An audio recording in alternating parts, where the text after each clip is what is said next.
Ladies and gentlemen, it's a great pleasure to welcome you all this morning to the French Institute. For the very first time, this talk is being simultaneously on site. Thank you for being here at the French Institute, and online. Thank you for all who are with us. Welcome, everybody. If I may, I would like first to say a few words after the horrific attack which took place in France last Friday, and honor Samuel Paty, the French teacher beheaded. We are still in shock, and the national tribute will take place at La Sorbonne in Paris tomorrow afternoon. So I would like here and now to reaffirm the key values carried by culture and education. The values we all share today: freedom of thought and speech and tolerance. We'll keep cherishing and defending one of our greatest achievements, the universal access to knowledge. More than ever, the French Institute believes it's important for all of us to share our common values and culture. Outside the Frame series, which we launched in June 2019, is part of this goal. Outside the Frame is an initiative that embodies our wish to generate a closer interaction between the Institute and the corporate world.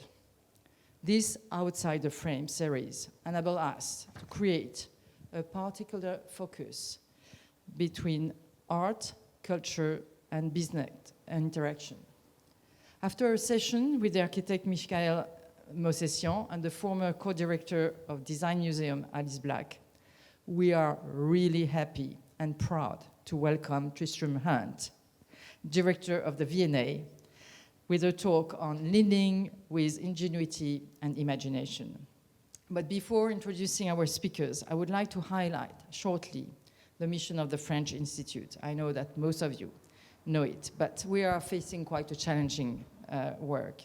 Our mission is to nurture the soft power relationship between France and the UK through the promotion of culture and language. This building where you are today is our cultural center. We have 2 cinemas, and we also host exhibitions, concert talks, conferences, workshop, masterclasses.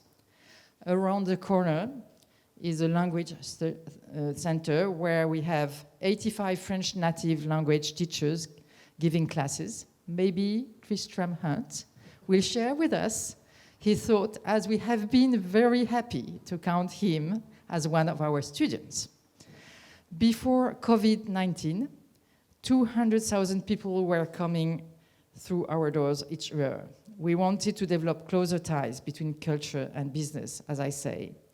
So for the business company, we split our activities in 3 axes: venue hire, even today, language classes, and cultural programming. In parallel, these years, we have been launched major investment projects, such as Projet Connexion, which is supported by a fundraising campaign. Our aim is to revamp the entrance hall and create a digital hub which will provide welcoming and informing space, as well as enhance visitor experience.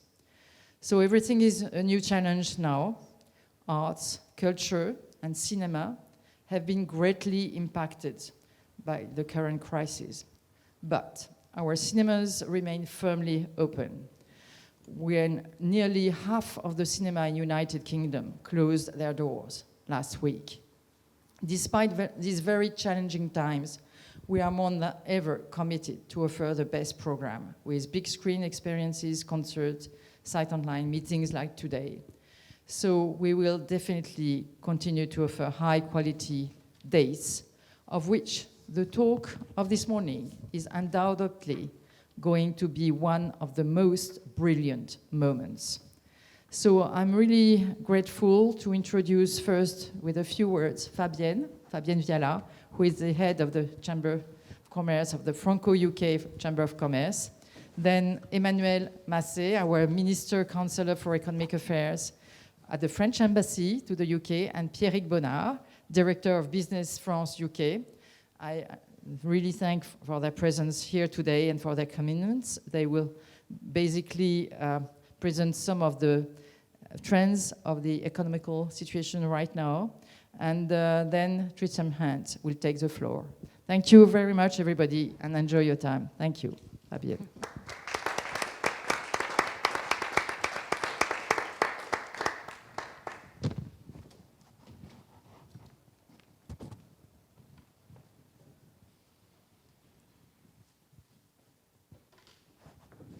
Thank you. Thank you very much, Claudine. I haven't prepared a long speech. I just wanted to say a few words to say that I'm absolutely delighted to be here this morning. And as Claudine was saying, sort of creating ties between business and culture is a great idea, and I think that it's embodied by our partnership with the French Chamber's partnership with the Institut français. I'm also delighted to see so many people this morning, I think also behind that camera. So, you know, I think live events are still alive. A lot of people want to come and interact, and that's great news. We have to find different ways of organising these events, and I think you've done it, and Claudine, so very well done. So I won't hog the stage. I just kind of hand over to Emmanuel, I think, and thank you very much for organising these partnerships. It's really great. Thank you.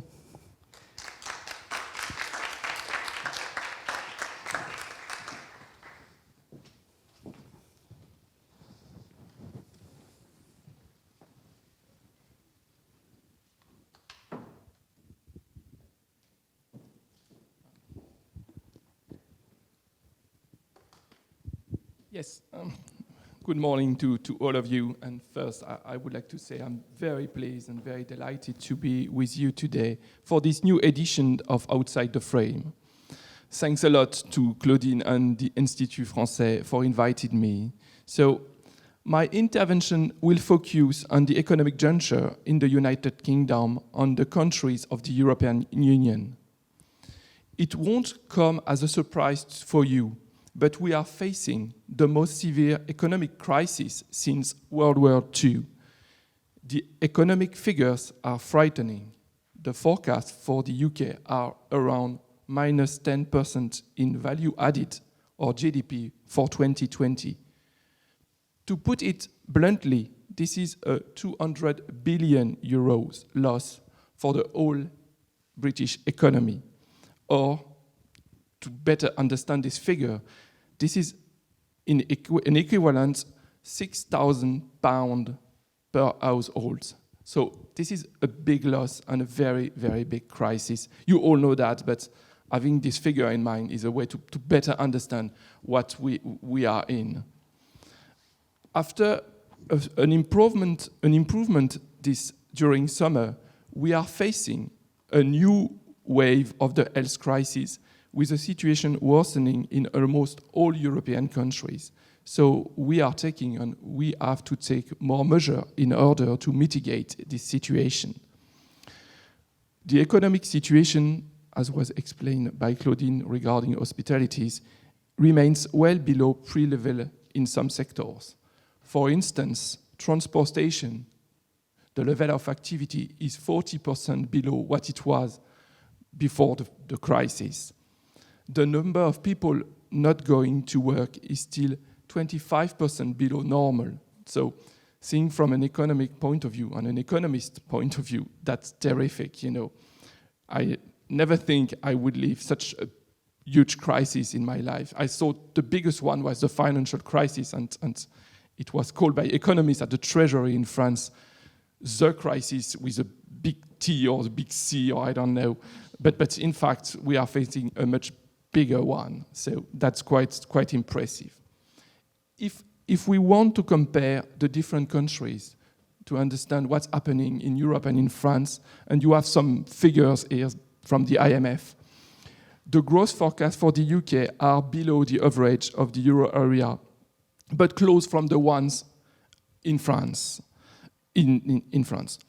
However, the indicators show that the shock during the second quarter of 2020 seems to have been bigger in the UK and to have lasted longer during summer. The British economy has been especially hit by this crisis, and this is important to understand. Some countries, especially Germany, are doing better. If we compare France and the UK, it's not so different. This is broadly the same impact on both economies, you know. So a very big impact. And we are both with Italy and Spain, we are probably the most, in the developed world, we are probably the most affected countries. What are the consequences for households and companies? First, I have 4 consequences. First one is sharp increase of the level of unemployment. If you look at the level of unemployment in the UK, it reached 4.5% in September. It doesn't seem so much, but in fact, the way we measure unemployment in the UK is not completely real, because we are not taking into account the fact that some people have been using the furloughs and other public mechanisms, and they are not part of the unemployment rate. So if we look really at the number of people claiming benefits for reason of being employed, which is a much better indicator, the rate is 7.8%. So that's a huge number. This is very comparable from what we had during the previous financial crisis in 2008, 2012. But if one remark on this level of unemployment, this is an impressive number, but the shock is much bigger than what it was in 2008. So we should have an higher figure thing from an economic point of view. It's not the case, because the governments in Europe, the British government, but all governments put in place a lot of very expensive measures in order to protect the economy. I will come back a little bit on that later. So first consequence, sharp increase of the level of unemployment. Second one, increase in the level of private debt of companies. We are talking about £100 billion increase in the amount of loans. Part of these loans are guaranteed by the UK government, and a lot of small and medium companies are in a very difficult situation. Third consequence for household, and this is a good one, you know. We have one good consequence and a lot of bad consequences. It's the increase of the level of savings for some households. And this is a quite sharp increase too, 20% increase in the second quarter of this year. So again, this is around 100 billion saving more for some households in the UK. So some people did not spend during the lockdown, it's understandable, because they were not able to go on vacation, they're not able to go to the cinema, to do many different things, but they were paid by the government with the furlough mechanism, or they continue to be paid by their companies. So those people have a lot of money to spend in the coming years, in the coming months and years, and this is important to know what they will do with this money. So if we look at which household got this money, this is mainly the wealthiest household in the UK. So this is important for my last point. My last consequences is a sharp increase in inequalities. 700,000 people may fall into poverty before the end of the year because of the crisis. And this may first impact the children and the young adults. So very, very big impact. The measures put in place by governments and central banks in Europe have helped to mitigate the extent of the shock. The Office for Budget Responsibility expects the fiscal deficit to reach 19% of GDP in 2020-2029, which is the highest level I have ever seen, to be honest, and the public debt to rise to 106%, which is also the highest level ever seen in Great Britain. What will happen next? That's a very good question. First, the longer the crisis, the harder it is for the government to protect the economy, as it did during the first lockdown. But on the other hand, mitigating measure would have detrimental effect on the economy. So I think that the government will continue, and all European governments will continue to protect as much as they can the economy, and having a sharp increase of debt and deficits in order to support. This is the same for the central bank, and we will continue to see very low level of interest rate. Okay, so all this seems a bit gloomy. So to conclude, I would like to have a few more optimistic remarks regarding the crisis. First one, from an historical point of view, our societies are much more resilient to epidemics than they were in the past. And if we think about that, that's quite impressive. You know, we managed to stop the propagation of a virus with a lockdown. It was not at all possible, even in the 60s, or of course at the beginning of the 20th century. It was not possible. Nobody could do that at this time.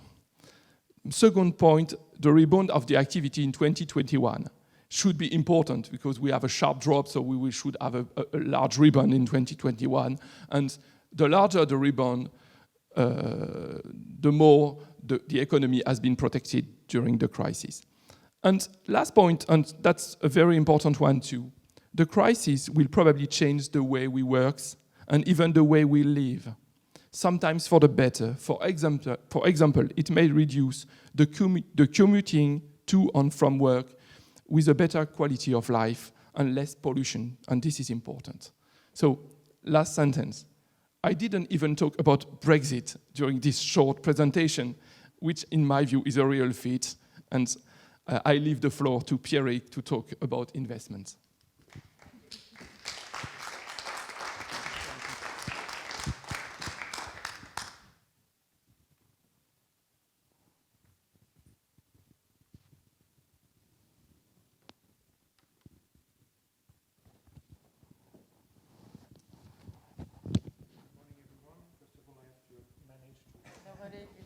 On the mic, it's okay? Well, thank you. So, yeah, I'm very pleased to be here, and thank you, Claudine, for organizing this event. We always like to be participating in.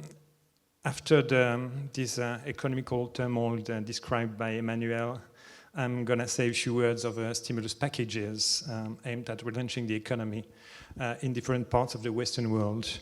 And, no. To do. Yeah, here it is. There's kind of a change in my setting anyways. It was not meant to be that, but it's not a big problem anyway. So being at the French Institut today, which is obviously the temple of French cinema in London, I will try to make a little tribute to Jean-Luc Godard's movie by saying deux ou trois choses que je sais d'elle about la crise, la relance et la sauvegarde de la planète. It's quite ambitious in a couple of minutes, but I will do my best, I promise. Definitely, yeah. So let's start with America, which is obviously a well-known country for its swift response and reaction to economic crisis, thanks to the king dollar. And indeed, it's been a lot of money showered all over the country for the last 8 months. And Americans have even an economical theory for that. It's named helicopter money. It's not exactly what happened, which is more precise in terms of economical terms, described by the famous Milton Friedman. But anyway, the image is really close to what it is. A lot of money supposed to support the economy and boost the consumption. Which is not surprising in a year like this year, I mean, presidential election year for sure.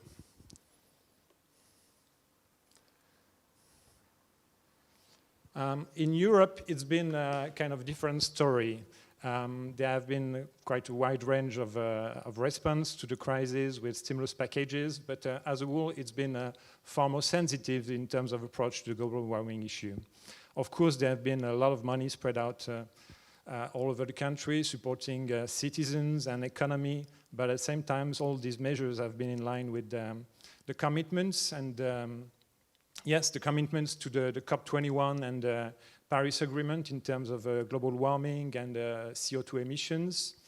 And at the end of the day, it's also a lot of public policies implemented to try to make a greener world for the next generations and during the next decades. No, it's not a joke. It's just me, which is not very used to, to it.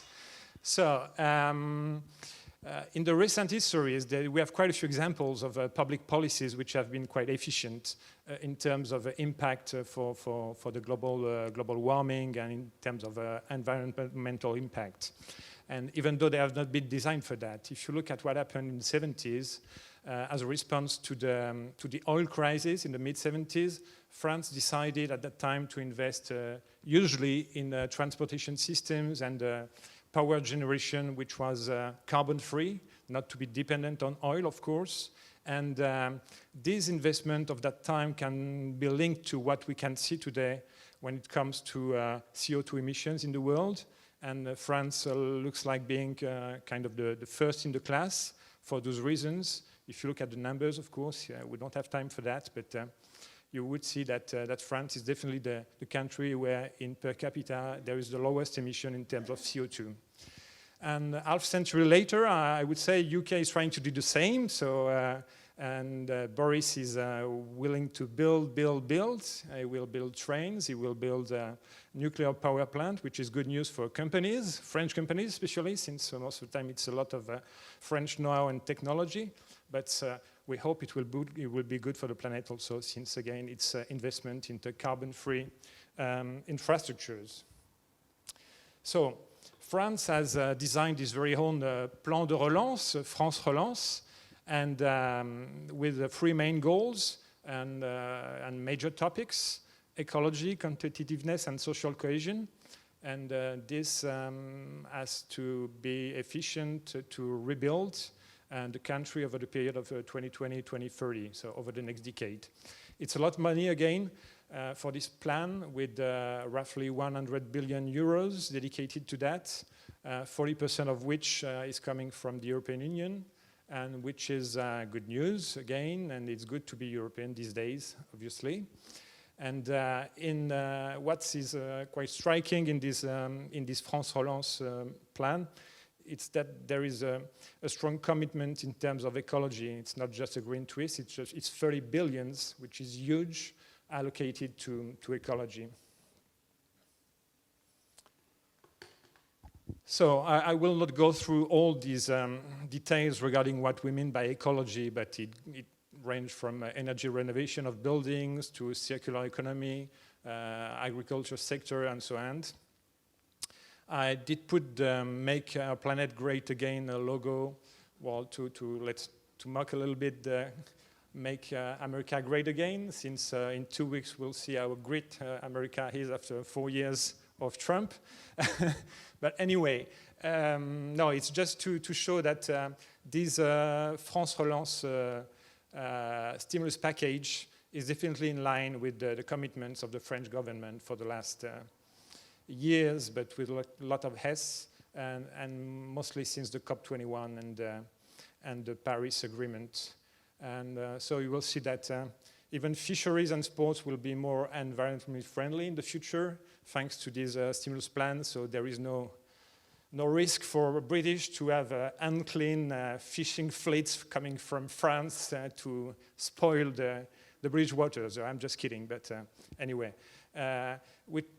Probably the most striking things in this plan is all the money was dedicated to hydrogen, which can sound weird because for many people it doesn't mean much.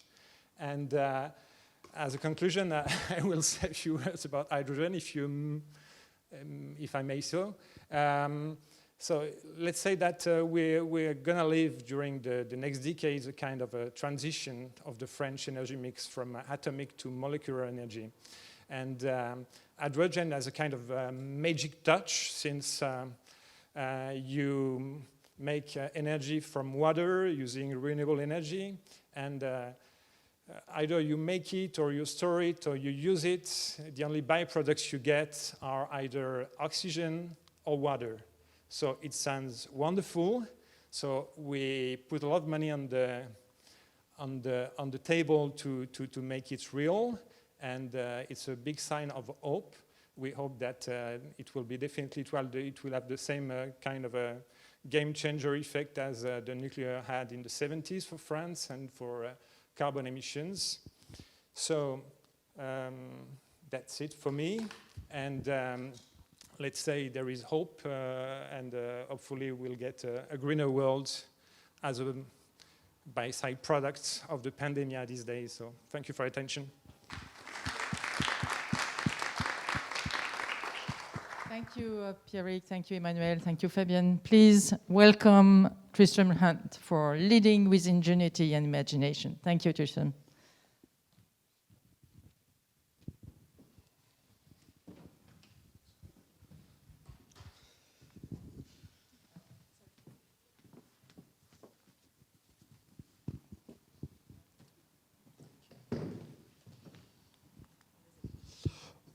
Well, ladies and gentlemen, it's a great pleasure to be with you here this morning, both as a South Ken colleague and as a language customer, although Brigitte and I have more work to do. But I want to begin by saying on behalf of the trustees and staff of the Victoria and Albert Museum that our thoughts go to Samuel Paty and his friends and family for the horrific crime committed there. And as I hope to say at the end of this presentation, that the values and principles of the V&A around freedom of thought and discussion and debate are absolutely what Monsieur Paty sought to instill in his students.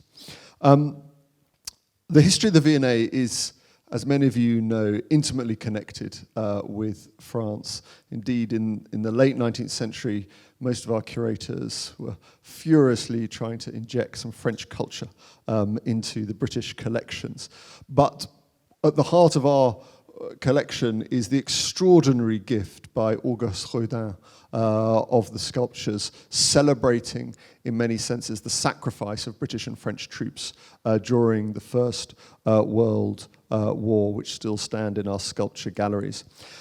We also have, and this took me some research to find, that if any of you are missing the great Parisian landscape, and particularly your Eiffel Tower, that the V&A is home to the world's greatest collection of paper model Eiffel Towers, and you are all very welcome to come and see them.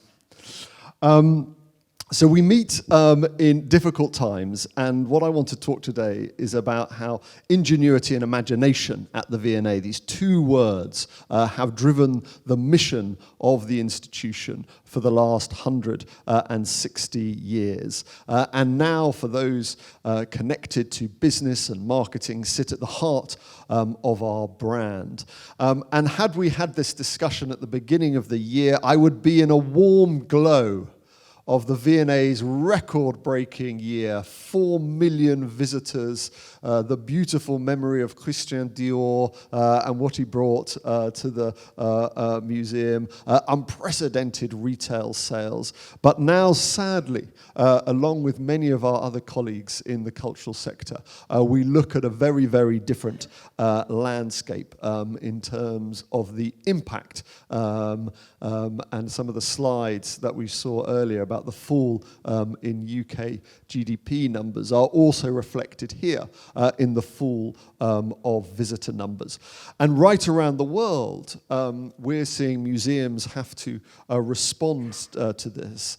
The Musée Rodin is selling off some bronze cast editions of Rodin's sculptures. The Royal Academy in London was recently urged by some of its curators to sell part of its collection. And the Brooklyn Museum in New York City is selling large parts of its collection in order to restore its finances. One of the challenges, particularly for UK museums, in contrast to some of our colleagues on the continent, is that in the last 10 to 15 years, we've built up a very successful, highly commercial model for museums, that we have reduced dependence upon state support through exhibition programs, through retail, through catering, through events. And so when a commercial crisis hits cultural institutions in the UK, we find ourselves much more exposed to the consequences of that than some of our colleagues on the continent. And so we have to rethink how we approach our business model over the coming years. And one of the cases we're making to ministers is how, in a sense, we move towards a more continental model of support for our cultural sector.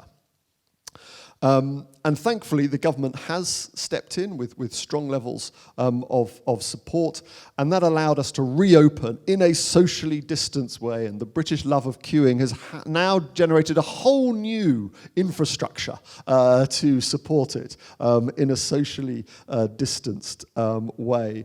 And so we reopened on the 6th of August after the longest period of closure in our history, with all the kind of safety precautions that you would expect. Whilst we were closed, we did a great deal of work online, and again, when we think about some of the long-term changes for cultural institutions, the mix of the digital and the physical is something that is not going to go away. When we think about digital offerings for exhibitions, when we think about what members and supporters will expect in terms of digital.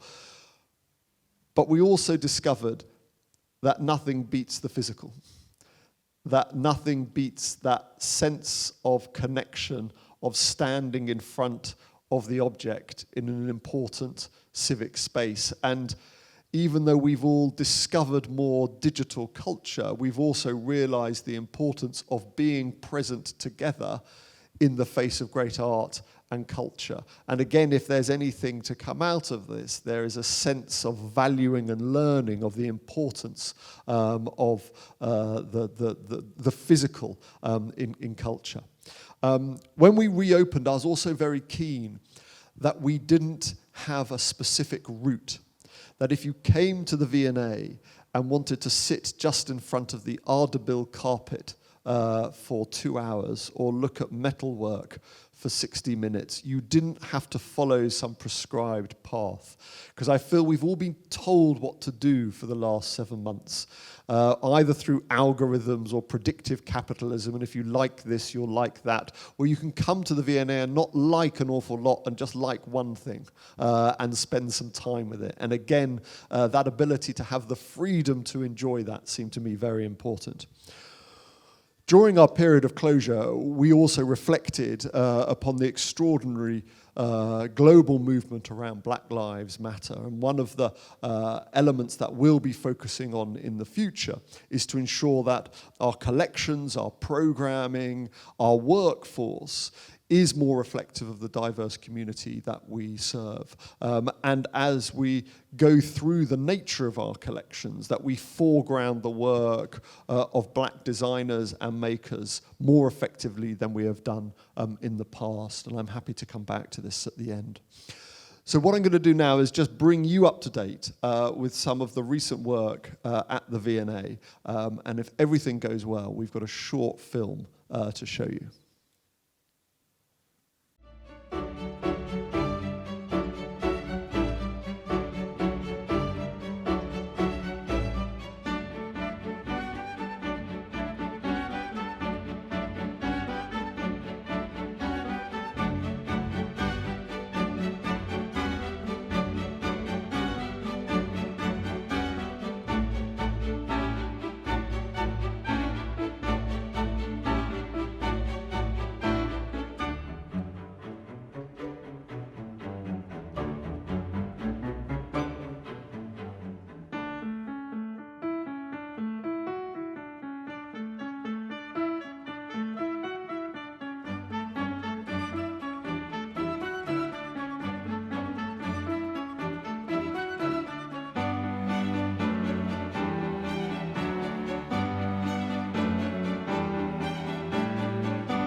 So as many of you know, the V&A is the world's greatest museum, we like to say, of art, design and performance. And it emerges from the 1851 Great Exhibition of Industry of All Nations. And there's one account of this extraordinary glass and steel palace on Hyde Park, bringing together the great works of design and manufacturing technology from around the world.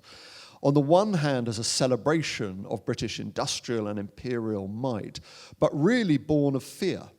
Fear that France, America, Germany was beginning to catch up with the country that pioneered the first industrial revolution. And what Prince Albert, our great founder, wanted to do was, in a sense, inspire the manufacturers and designers of the UK to kind of buck up their ideas, because the world was changing so fast. And out of the Great Exhibition comes the South Kensington estate, comes Albertopolis, in which we are proud to sit today. So south of Kensington Palace, in South Kensington, Brompton, which was a landscape of nurseries and fields, was laid out as a cultural campus, as a cultural quarter of learning and education and science and culture, to make sure that the spirit of 1851, the spirit of that great exhibition, lasted through the centuries. And so the beginnings of our collection really go back to that foundation moment. And here you can see the South Kensington Museum in that extraordinary, beautiful sort of Italianate Lombardy style, built by Colonel Fawkes, the same engineer who built the Royal Albert Hall in the same design aesthetic. The museum was also founded to teach design, and this makes it different in some senses to other great museums like the British Museum or the National Gallery, where in a sense you could retreat from the world in the wonder of the art. At the South Kensington Museum, there's always this quite strong functional focus on using the collections to teach design and the importance of design. And again, there was this sense that Britain was falling behind other countries in the teaching of art and design. And here you see the first government school of design on the left, which was originally in Somerset House and then comes over to South Kensington. And then on the right, you see, that's up in Stoke-on-Trent, the Wedgwood Institute in Stoke-on-Trent, the series of local schools of design, of which South Kensington was the heart. So again, from the beginning, it had this quite strong national and regional remit, supporting design in Staffordshire, in Birmingham, in Newcastle, right around the country.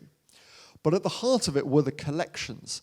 And again, the ethos of the museum was different from the beginning. That there was to be this strong democratic component to the collection. That you didn't just need to be a scholar to come and see the art and artifacts on display. So the V&A was the first to introduce gas lighting, so that working people could come and see the collection after work. It was the first to introduce a cafe, which hopefully many of you come and visit, so that working people could have an enjoyable day out at the museum. And this was designed by the great William Morris, so that again you mix a kind of aesthetic moment with enjoyable eating. It had labels on the next to the object, so you didn't need to buy a catalogue to understand what you were being shown. And it also had part of the collection plaster casts, so that if you couldn't afford to go to Paris or Rome or Florence, you could come to South Kensington and see the great monuments and statuary of the Renaissance for yourself. The collection also had a strong global connection, as well as the strong European, because part of the roots of the collection were found in British colonialism, and particularly the East India Company. The East India Company was the vehicle for British power in South Asia from the 1600s onwards.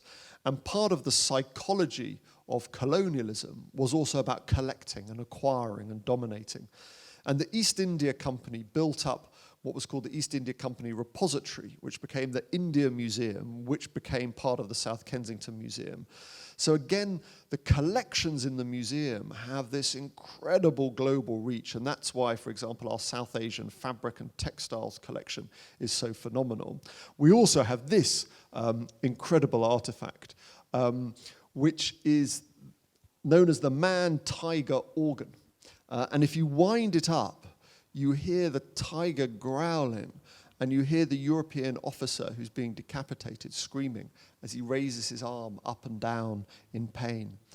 And this was commissioned, we think, by Tippu Sultan, the great Muslim ruler of Mysore. And it was commissioned for his children who were being held captive by the British. And it was a symbol of resistance that Tippu, who was the tiger of Mysore, would come and release them and beat the British. But then in 1799, at the storming of Seringapatam, the British beat Tippu Sultan and captured this artifact and brought it back to London.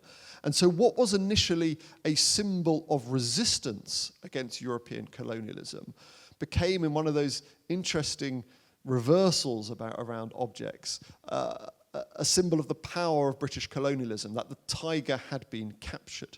And what I particularly sort of is interesting around this object, particularly for this audience, is that we know it was designed by Indian craftsmen. It depicts a British officer having his neck ripped open. But we think that the mechanics of the musical organ were designed by a French engineer.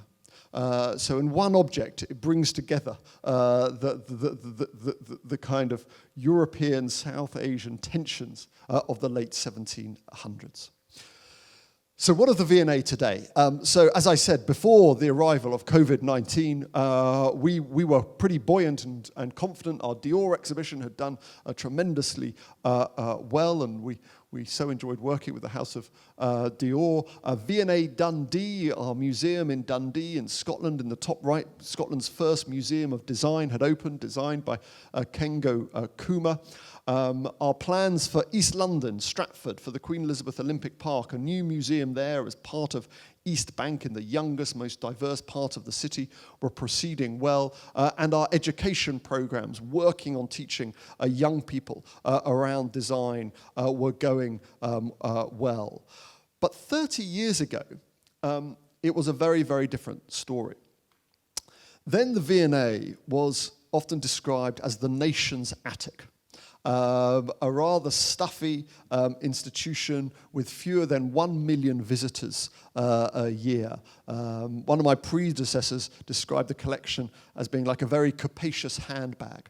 And so in order to puncture some of the pomposity and decline around the museum, a very controversial advertising campaign was launched by Saatchi and Saatchi with the strapline V&A and Ace Caff with quite a nice museum attached. And where else do they give you 100 million worth of objets d'art free with every egg salad? And this was regarded as a terrible, in a sense, destruction of the brand, of what was important for the museum. And it certainly inflamed critics, but it began in an important way, nonetheless, to shift some of the thinking around what the museum should and can do.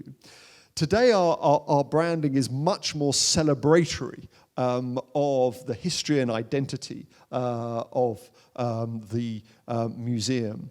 And there are two words we come back to: ingenuity and imagination. Our role is to showcase 5,000 years of human ingenuity explored through 2.7 million objects to spark the imagination of creatives and everyone today.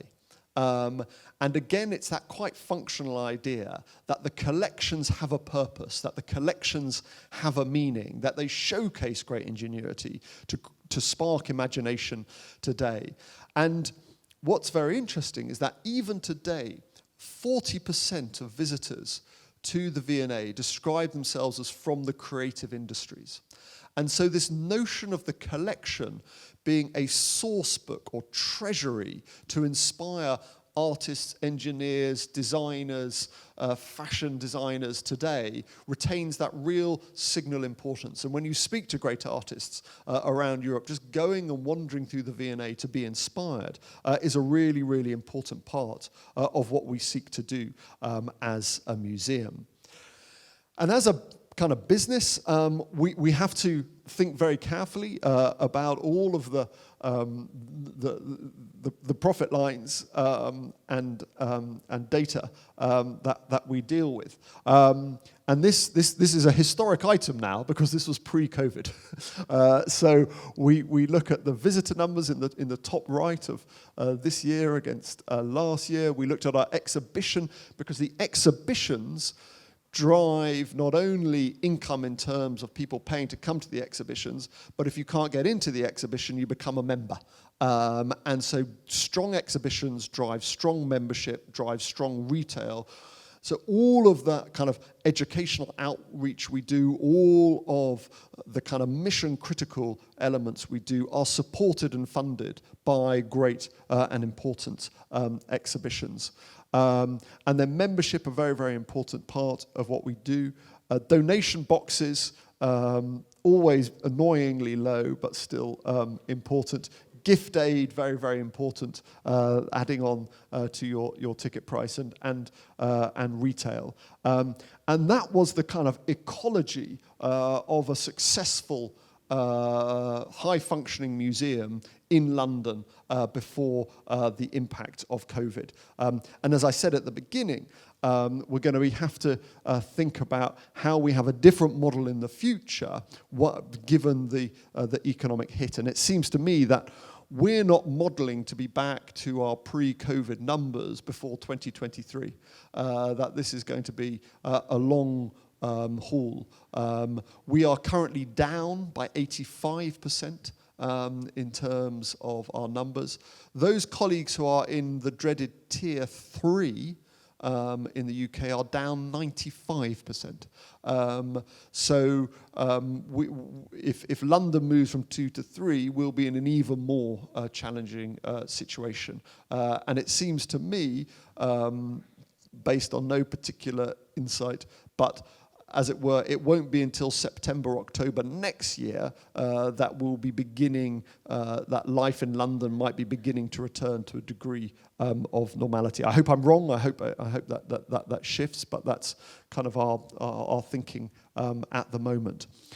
Exhibitions, as I said, are a really important part of what we do, but you can't just have blockbusters. We're not O2. We're not just a venue for hire. It's what makes a museum rather than a theme park is the research and scholarship connected to the display of objects. So, for example, we were delighted to have Christian Dior, but we also had a really important exhibition around medieval English embroidery, which didn't get a huge number of visitors, but showcased important scholarship and important parts of the collection. And my view always is that we only get Dior because we've got medieval English embroidery. That important and significant brands want to be associated with an institution which values scholarship and history and understanding and has the personnel incredible skill in conservation and history, which allows then a proper understanding, for example, of the works of Dior. And so our challenge is always to have the balance between what we know will be strongly popular exhibitions, but also those exhibitions which speak to the meaning and purpose of the institution and showcase scholarship in important ways. We're good at touring our exhibitions, and this is, again, something that's taken a real hit in recent times. So whether it's Winnie the Pooh going to Japan, or whether it's Balenciaga in Montreal, the V&A has a strong history of taking its exhibitions around the world. And actually, our Balenciaga exhibition has just opened in Hangzhou in China, in the Silk Museum in China, very successfully. And in China, we also have a permanent gallery in Shenzhen, this kind of mega city outside Hong Kong. 30 years ago, a small village. Now, this phenomenal city of 30 million people. because it's got this strong focus on design and the importance of design. And as China makes this transition, which is in the middle of made in China to designed in China, thinking about institutions like the V&A, which were also part of that move in the UK, focusing on design right back at the beginning, makes sense. And we've had a very successful partnership there, which we're happy to pursue further.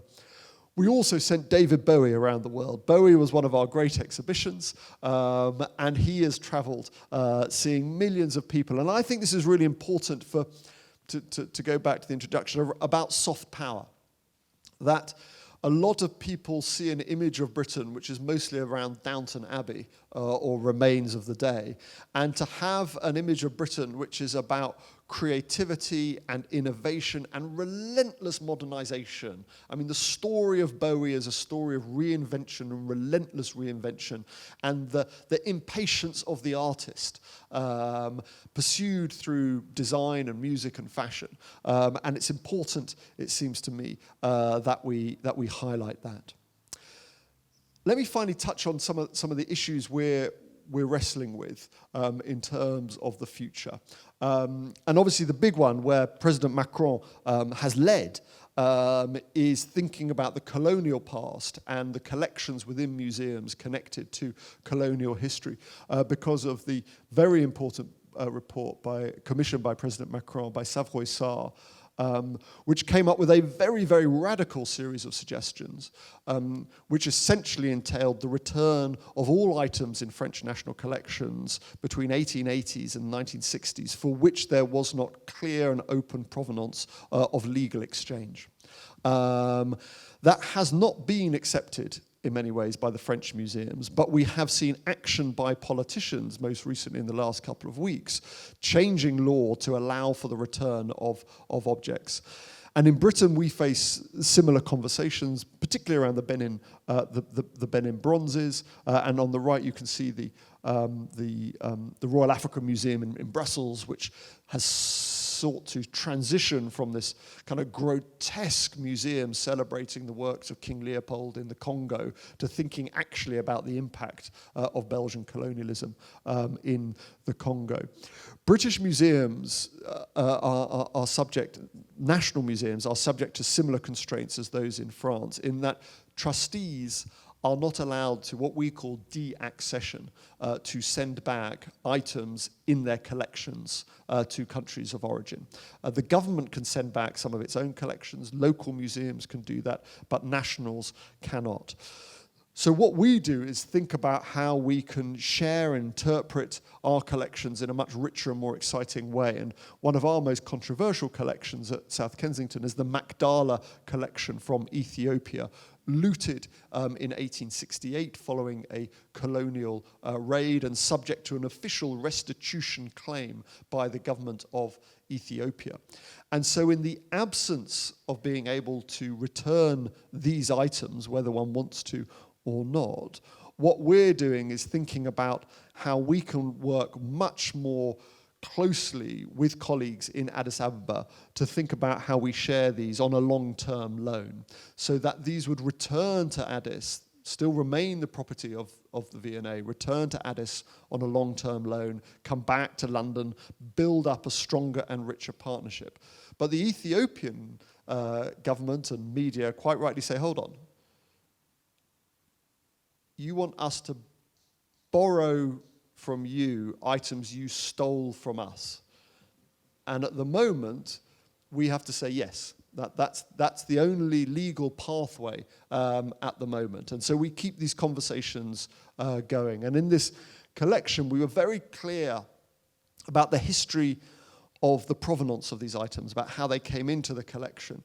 And in 1871, the British Prime Minister, William Gladstone, said that these items should not be in British museums, that they should be returned to Ethiopia. And so that conversation has been going on for a long time, and rightly, colleagues in Ethiopia are frustrated by that. So we're keeping working on that.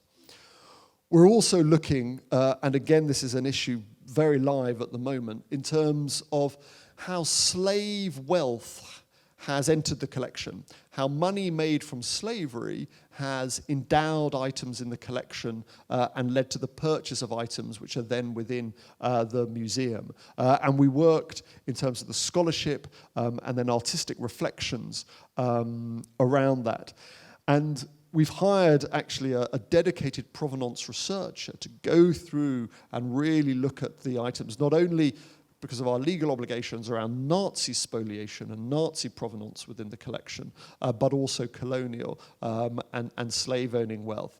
And what's so interesting, as always, is how you have multiple lives of the objects, and how when you trace the histories of these objects, for example, we have in our Japan gallery something known as the Masarao Chest, because Cardinal Mazarin commissioned it in the mid-17th century. Then a slaver called William Beckford purchases it in the late 18th century, and then it comes into the collection. And so in a moment of its life, it is connected to slave-owning wealth, but it has a much broader life on either sides of that moment. So all of that is around the history and the research and the scholarship, which is enormously important. And to my mind, that's why I'm so passionate about working at the Victoria and Albert Museum, because it is this focus on education.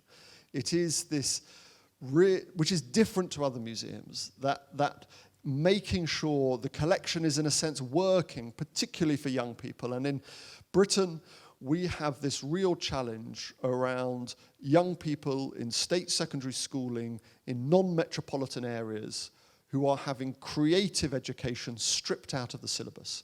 That we've seen this terrifying fall in art, design, music, drama,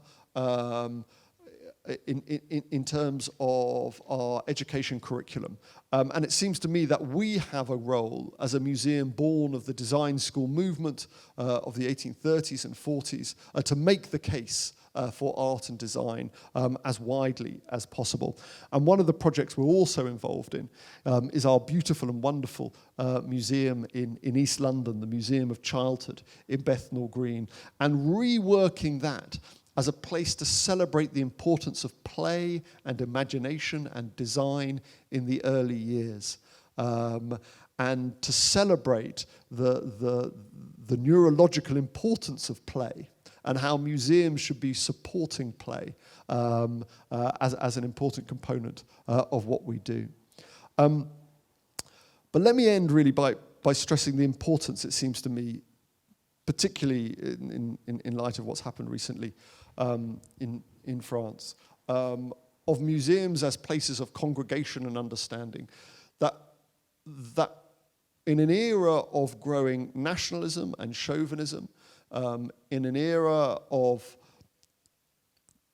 distrust around media and truth, in an era of ever stronger identity politics, museums which tell the story of cosmopolitanism, of migration, of exchange, of adaptation, of debt, of obligation, seem to me more important than ever. I felt this before COVID, and I feel this even more after COVID because of the human component to it, that we are, for all our faults, for all our historical faults, interpretive faults, all of the challenges we face, trusted civic spaces where people can come together and understand themselves and their communities in history.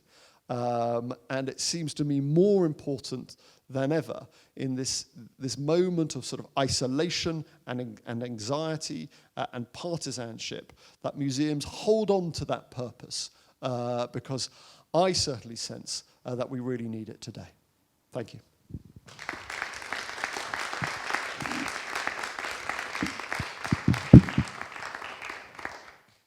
Thank you very much, Tristram, for this very inspiring presentation. We share all your commitments, I'm sure, and we feel there is so much demand of culture education right now and being together as well.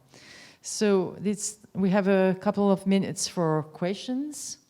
Any thing that either in our audience online, I know that Clémence is waiting for the questions and on side. Yes, please. You mentioned that the backbone of your audience is coming from the creative industry. But on the other hand, how do you engage with less favored people?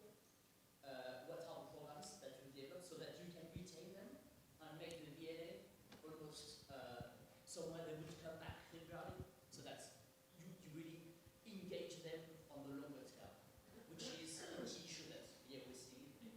Yeah, so how do you engage in long term, Tristram?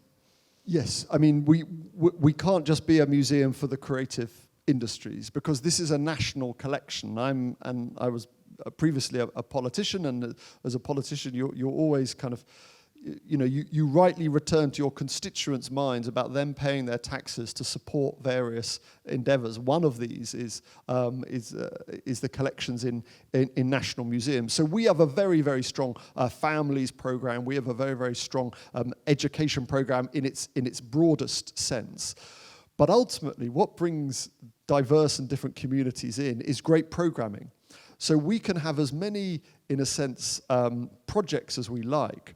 But when we look at the analysis of different income groups and across the country coming into the museum, the most progressive exhibition we put on was the most expensive, which was Pink Floyd. And we got more communities from parts of the country which do not come to the V&A normally, because they wanted to see an exhibition that they connected to. And so we have to be, and it wasn't about money, it wasn't about, those kind of barriers, it was the subject matter.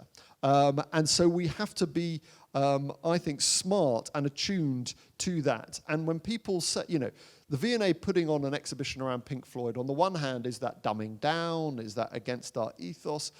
But the spirit of the museum was always about this very strong, democratic, open ethos. And I think back in the 1860s and 70s, it's exactly the kind of exhibition that would have been put on. And actually, museums became much more introverted and scholastic and narrow in the second half of the 20th century, and are now going, in a sense, back to their roots. So it's about programming, it's about strong families programs, but it's also really important ensuring that there's no sense of a barrier to entry, that this isn't for the likes of you. That the people who are there at the doors, whether it's the gallery assistants, the security guards, the curators, that there is the sense of welcome and ownership towards everyone. And you have to work on that every day. We can't be gatekeepers. We have to be kind of, in a sense, door openers. Importantly, other questions, comments? Yep, Clémence. There's a question online. So ID is asking, Mr. Hunt, you mentioned the hybrid experience will enforce prevail, yet that physical experience will remain unique. What are the V&A's concrete customer experience innovation to respond to the new paradigm? We have lots of, whether it's free online booked entry, so timed entry for visitors, so that we now kind of manage the flow much more effectively. Our challenge is the challenge of all museums, is that when you have a free online booking system, 40% of those who've booked don't turn up. So as soon as something is free to book, then, as it were, the barrier to not turning up is a challenge. So we're wrestling with that. We're thinking much more proactively about a digital offer for members and membership. So though we need to hold on to our members, we love our members, but if they are shielding, if they can't come to the museum, if they're concerned about being on the tube, what can we offer them in terms of supporting the role and purpose of the museum, even if they can't come in to see the kimono exhibition, for example. And then it's going to be digital only exhibitions as well in the future. That's going to be a really important next step. But I think we're all finding our way. That again, this balance between the digital and the physical, and also the budgets of museums relative to Netflix or Amazon or Apple are never going to be there. And quite rightly, we demand the level of finish within the digital product, which isn't always going to be available to publicly funded institutions. So we're managing our path on that at the moment. There is also another question, quite specific. Will the V&A consider returning the British Devouring tiger to India? Oh, the Tippu's tiger. There's been no request for Tippu's tiger from India at all. So the only and our South Asian collection is very, very broad and wide, and what's interesting is that, you know, some people think, well, you know, if it's from India in the 1800s, it must be loot. Well, actually, an enormous amount of it was purchased. Some of it was gifted. Some of it was acquired. And yes, in conditions of inequality, in conditions in which the power relationship between Britain and India was very, very different. But today, the power relationship between China, for example, or the Gulf countries and Europe is very different. The collections being built up in China today and the Gulf are examples of the inequality, in a sense, in global wealth which exists today. And when you look at the history of culture and the history of power and the history of wealth, there is a flow to these movements that collections, in a sense, are the products of. But we are always open to as much collaboration and partnership as possible, and we're working with some really exciting new museums in Bangalore, particularly thinking about our South Asian collection at the moment. Thank you. Any other questions or comments? By the way, I have one. Just to understand, how do you manage the creative shift to the digital development? Because you did already a lot of offers through digital, but this is another scale. And so how do you manage it in terms of your team, in terms of the technology, and is it a challenging issue for V&A? It's really challenging because this is also a time of budgetary pressures. So, I mean, you know, we're going to be an organisation facing real budget cuts, and so growing teams at a time of shrinkage is a real challenge. I think what we're going to see more of is the commissioning of digital content with third parties. So, for example, in the next month, we will be reopening our Raphael court. The V&A holds the Raphael cartoons of the Acts of the Apostles of Peter and Paul, which were the designs for the great tapestries that were commissioned by Pope Leo X for the Sistine Chapel. We have on loan from Her Majesty the Queen the cartoons for that. It's the 500th anniversary of the death of Raphael, so we did a big project to relight and repaint, but crucially also reinterpret the cartoons with digital scanning, with digital technology, which can show you that, I mean, it's amazing. It shows you the kind of, the pinpricks in the paper, because obviously the paper was then taken off and used in the tapestries in Ghent for the weaving of the tapestries. It shows you where they were placed together. It shows you the sort of crumples within it. It shows you where Raphael didn't quite like what he'd done with the mouth of a fish and sort of changed it. So the precision now from the digital imagery is remarkable. And we will be putting all of that online because we raised money as a capital project to support the restoration. And as part of the capital project, we have a digital component. So if we can raise money for digital components of exhibitions or capital projects, then I think we'll see some really exciting interventions. Those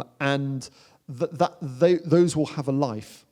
which is really important. And it's the best of it because it's both exciting as an experience. It's just viscerally exciting to learn more about the cartoons. But it's also a great intervention in terms of the scholarship of Raphael and seeing how he worked as much as a designer and a craftsman as an artist. And that's really, really exciting. Thank you, Tristram. So that's a very positive and optimistic perception of where we go. I wouldn't say thanks to the crisis, but it pushed us to move on. So a question from Clemence. Another question online. Because it's Black History Month, Dominique is asking if there will be more exhibition by Black artists in the future at the V&A, and what's your stand on this? There will be, mainly through thinking about the collection and how we work with the collection and foreground the work of Black makers and designers within the collection. We've got some announcements coming up on that, which is exciting. We've done some really good work, particularly around Black British photography in the past. But I think that the Black Lives Matter protest and movement was absolutely a wake-up call for cultural institutions that were not doing enough, not only in terms of programming, but also in terms of staff development and staff promotion and attraction, but also for an institution like the V&A, just what are we collecting and in what way? And we have this great privilege of being able to foreground and show great artists and designers. What we're also doing, and this is slightly longer term, but our project in East London, in Stratford, is amongst the youngest, most diverse, fastest growing communities in the UK. And it will provide a space and a vehicle to connect to communities who are not always coming to South Kensington in the numbers that we would want. So thinking about how they will connect to the V&A in Stratford will then allow this much richer conversation which comes back to South Kensington. So we have more projects in the pipeline which I can't yet announce, but also a broader kind of strategic project to connect to communities who do not feel that they have been particularly well served by museums thus far. Thank you, Tristan. So I have Jacques Gabion, who is one of our trustee from the French Institute, and I didn't quote it, but thanks to the trustee, we are here in this nice mediathèque, but also in all our spaces. So thank you, Jacques, being here. I can just hold the micro. Quick question. Thank you for a great speech. I'm just curious on one thing. Do you see a lot of individual donation at the moment? Are people responding to, they understand the issue you're in and they're responding to that? And also, are you encouraging at the moment, or are you actually saying, look, because of the crisis, it's not the right time to push people and we'll see you later? I'm just curious about that. That's very interesting. We had we were planning a legacy kind of postal mail out for people who are supportive of the museum to think about the museum in their wills, in their lifetime planning, and that was set to go out in March. And I said, no, this is not the right time to think about that, and nor is it the right time to ask, in a sense, that I think people have been, retrenching and dealing with the crisis. We've had a wonderful response from lots of individuals. Amazingly, a long-time supporter of the museum, not a wealthy individual, just phoned up last week and said, I think you're on tough times. I'm sending in a cheque for £1,000. Keep doing what you're doing. And we've had spontaneous acts of donation. But we've also seen a massive fall in, our membership numbers, partly because of it's the anniversary of Dior, and lots of people join simply to get into the exhibition, and that's fallen away. And we will see the inevitable fall in terms of corporate sponsorship and corporate partnership as businesses retrench in the face of it. So in a sense, we follow exactly the kind of the cycle that others have felt. But again, there are always winners and losers in this area, and there are companies that have made money, and our big challenge as a sector is how to connect tech to philanthropy, how to connect those tech-based businesses which are growing and have grown markedly to support cultural institutions and artistic institutions in the way that banks have, in the way that management consultancies have, in the way that big and important sectors of the economy have supported cultural institutions. And now, and I think we're saying to tech, you are a big part of the economy now. Guess what? You used to like having your staff in big cities. You liked having the creativity. Well, that only comes from institutes like this, museums, cultural centres. We're part of the ecology of creativity that supports great businesses, and we would like to open a conversation about how you might support that in the future.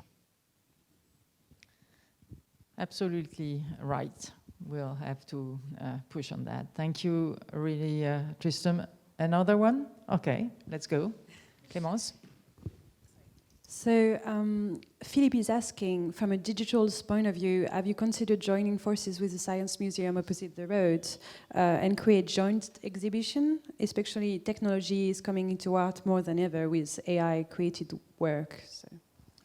I think that's such a good idea from Phoebe, and we haven't done joint digital exhibitions yet. And it seems to me exactly the kind of space that we should be, it's one of these sort of irony, between the Science Museum, the Natural History Museum and ourselves, we share our security contract, we share elements of a catering contract, but what we should be most interested in terms of sharing kind of, curatorial and collections and all of that, we've yet to do so. And I think maybe the digital provides a space for us to do that. So that's great. I'm going to take that away. Thank you for this great idea. Maybe it's time to conclude our gathering of this morning. Thanks a lot, Tristram. It has been really a great moment, and especially, I wouldn't say because of what is happening, but making it possible is really important these days for everyone and for our institutions. Again, we are really grateful. I'm sure that our public online did appreciate as well, and all this talk will be kept, and so anyone online will be able to follow it. So thanks a lot for your presentation. Thanks, Emmanuel. Thank you, Pierric. And thanks everybody for being here and the one who are online. Have a good day and stay safe.